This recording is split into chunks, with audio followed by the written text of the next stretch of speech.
Welcome to Hyderabad Express team.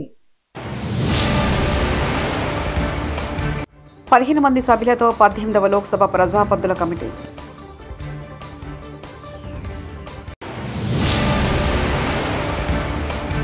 ఇచ్చిన ఉద్యోగ నోటిఫికేషన్లోనూ వర్గీకరణ అమలు చేస్తాం సీఎం రేవంత్ రెడ్డి.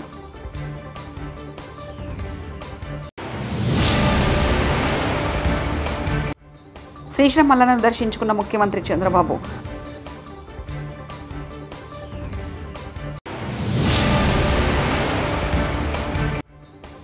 ముప్పై ఏళ్ల పోరాటానికి తగ్గిన ఫలితం ఇది. సుప్రీం తీర్పుపై మందకృష్ణ భావోద్వేగం.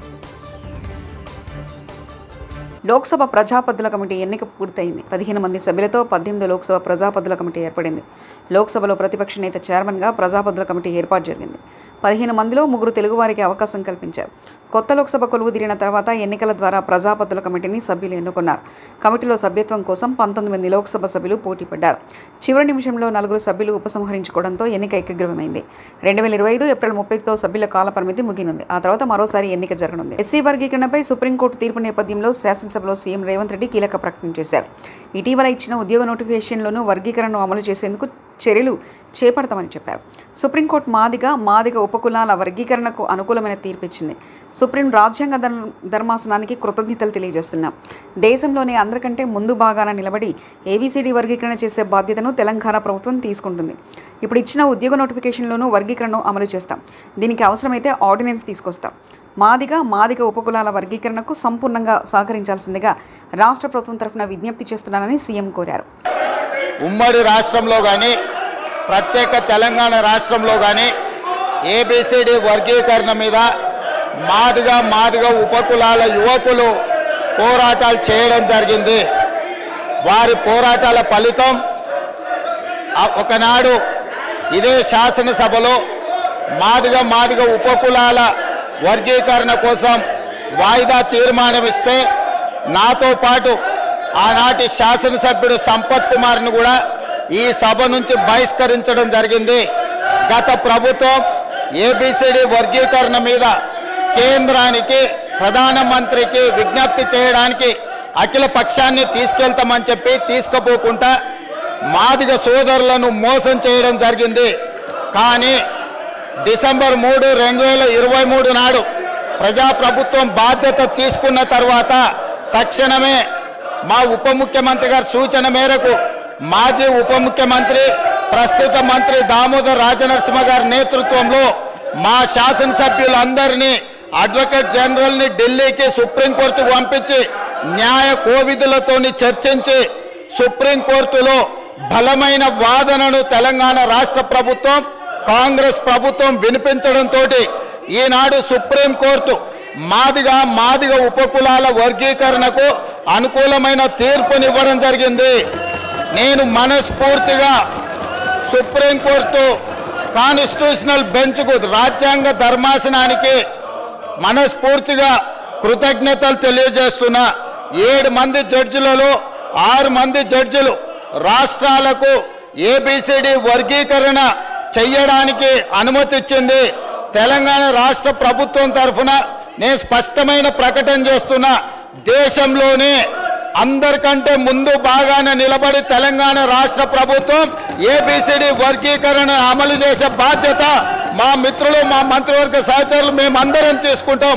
అవసరమైతే ఇప్పుడు ఇచ్చిన ఉద్యోగ నోటిఫికేషన్లలో కూడా వర్గీకరణను అమలు చేయడానికి అవసరమైతే ఆర్డినెన్స్ తీసుకొచ్చి మాదిగ సోదరులకు న్యాయం చేసే బాధ్యత మేము తీసుకుంటాము. కాబట్టి ఈరోజు ఈ సభ శ్రీశైలం మల్లన్న ఆలయాన్ని ముఖ్యమంత్రి చంద్రబాబు దర్శించుకున్నారు. స్వామివారిని దర్శించుకుని ప్రత్యేక పూజలు చేశారు. అంతకుముందు ఆలయ అర్చకులు ఆయనకు పూర్ణకు ముందు స్వాగతం పలికారు. దర్శనానంతరం తీర్థ ప్రసాదాలు అందజేసి వేద ఆశీర్వచనిచ్చారు.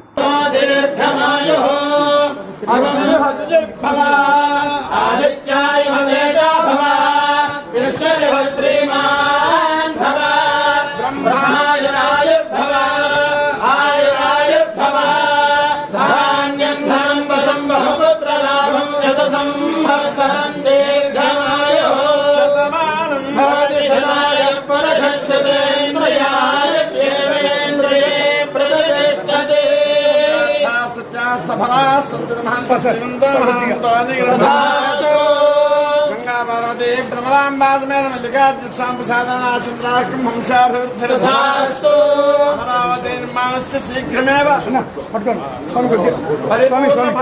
परिपूर्ण फलताभिवृद्धिरस्तु सर्वदा दिग्विजयमस्तु पोलवरं प्राप्तु शीघ्रमेव पुनः सम्पूर्णता परिपूर्णता यजमानस्य अखण्ड दिग्विजय प्राप्तिरस्तु महन्त श्रीमन्तो महान्तो पारिश्रामिकाभिवृद्धिरस्तु महन्त श्रीमन्तो महान्तो राजद्वारे राजमुखे सर्वदा सर्वत्र दिग्विजय प्राप्तिरस्तु सत्यासन्तु यजमानस्य कामः जय प्रसाद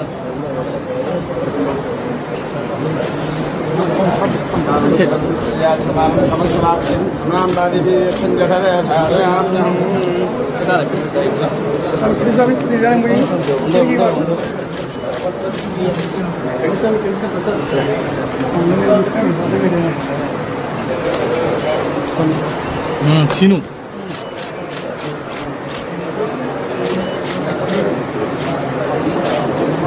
శ్రీశైలం ప్రాజెక్టు వద్ద కృష్ణమ్మకు జలహారతి కార్యక్రమంలో పాల్గొన్న ముఖ్యమంత్రి చంద్రబాబు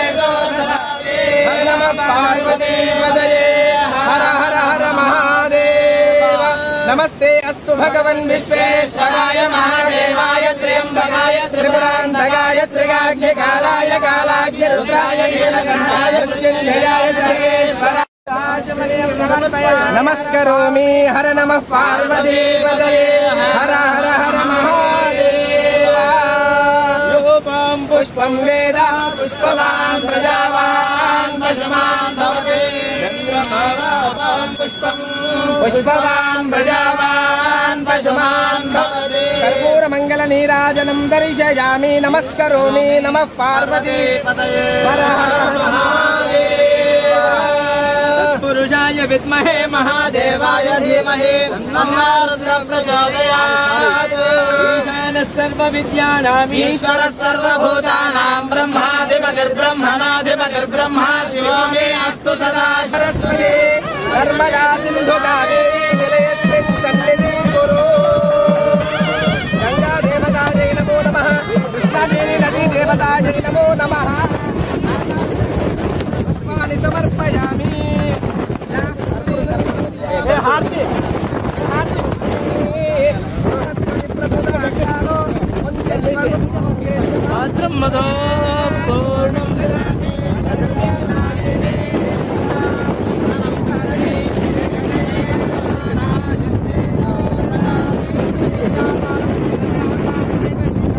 మంగళగిరిలో ఉదయం 6 గంటల నుంచే ఇంటింటికి వెళ్లి ఎన్టీఆర్ భరోసా పెన్షన్లు పంపిణీ చేసిన ఎమ్మెల్సీ పంచుమర్తి అనురాధ అధికారులు మంత్రి నారా లోకేష్ ఆదేశాల మేరకు పెన్షన్ల కార్యక్రమంలో పాల్గొన్న అనురాధ మంగళగిరిలో 11,130 మంది లబ్ధిదారులకు 5.5 కోట్లు పంపిణీ చేశారు. అన్నిటికీ ముందే ఉంటారు. మేము ఎంత తీసుకోండి అమ్మా, తీసుకోండి. చాలా హ్యాపీ అండి.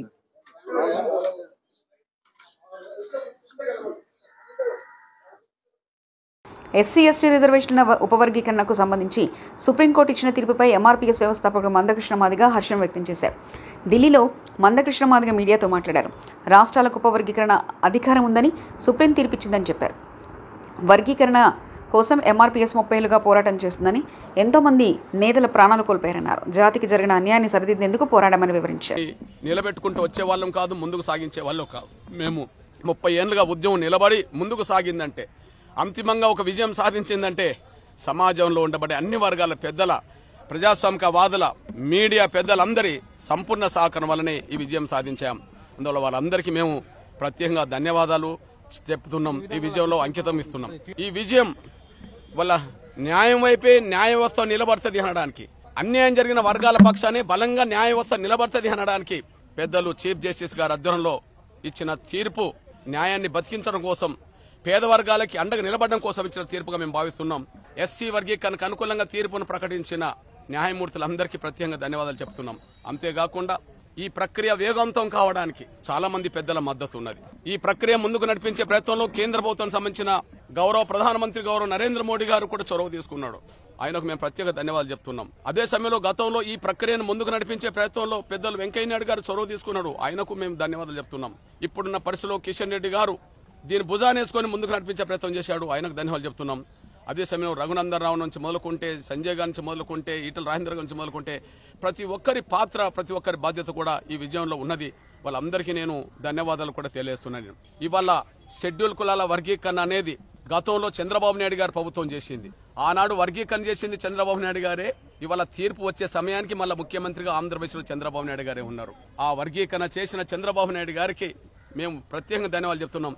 ఆయన ఆనాడు వర్గీకరణ చేయకపోతే వేలాది ఉద్యోగాలు గతంలో మాకు వచ్చేది కాదు, విద్యావకాశాలు మాకు వచ్చేది కాదు. ఈరోజు పోరాటం ముందుకు నడిపించడం వల్ల మన న్యాయం బతికింది అంటే ఆయన తీసుకొచ్చిన చట్టం వల్లనే మళ్ళా న్యాయం బతికినట్టుగా జరిగింది. అందువల్ల గౌరవ చంద్రబాబు నాయుడు గారితో పాటు వర్గీకరణ ఉద్యమానికి అండదండలు అందించిన ఈ 30 ఏళ్ల ఉద్యమం నిలబడడానికి, ఈ 30 ఏళ్ల ఉద్యమం ముందుకు సాగడానికి, అంతిమంగా విజయం సాధించడానికి అండదండలు అందించిన ప్రతి ఒక్కరికి, ప్రతి సామాజిక వర్గ పెద్దలందరికీ పేరు పేరున నేను ధన్యవాదాలు తెలియజేస్తున్నాను.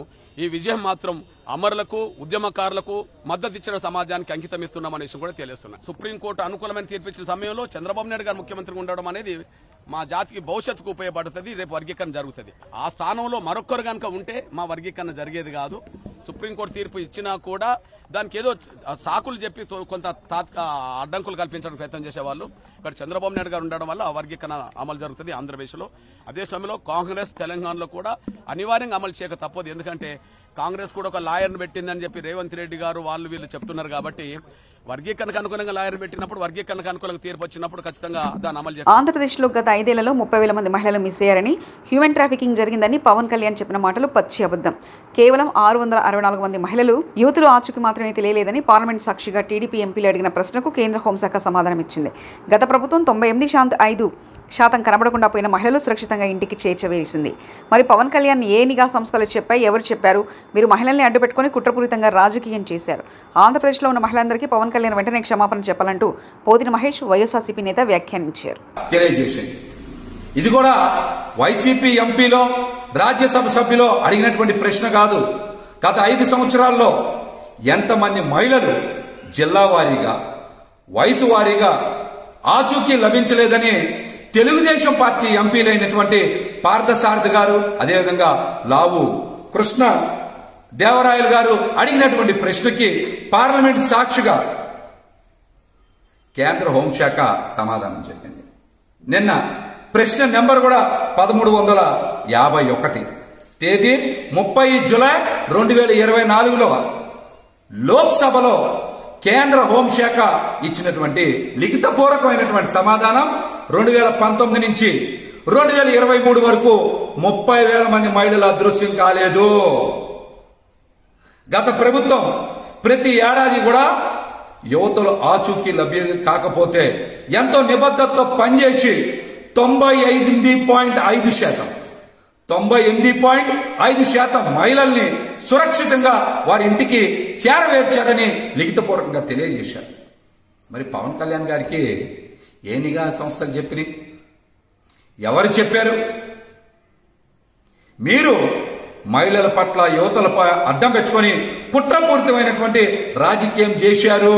కాబట్టి మీరు ఆంధ్రప్రదేశ్లోని మహిళల మొత్తానికి కూడా క్షమాపణలు చెప్పాలని మేమైతే డిమాండ్ చేస్తాం.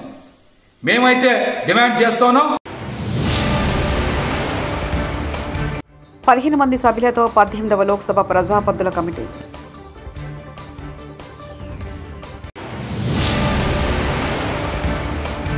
ఇచ్చిన ఉద్యోగ నోటిఫికేషన్లోనూ వర్గీకరణ అమలు చేస్తాం సీఎం రేవంత్ రెడ్డి.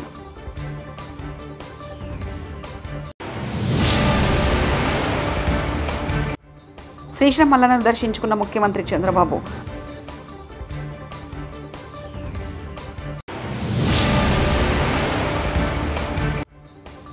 30 ఏళ్ల పోరాటానికి దక్కిన ఫలితం ఇది. సుప్రీం తీర్పుపై మందకృష్ణ భావోద్వేగం.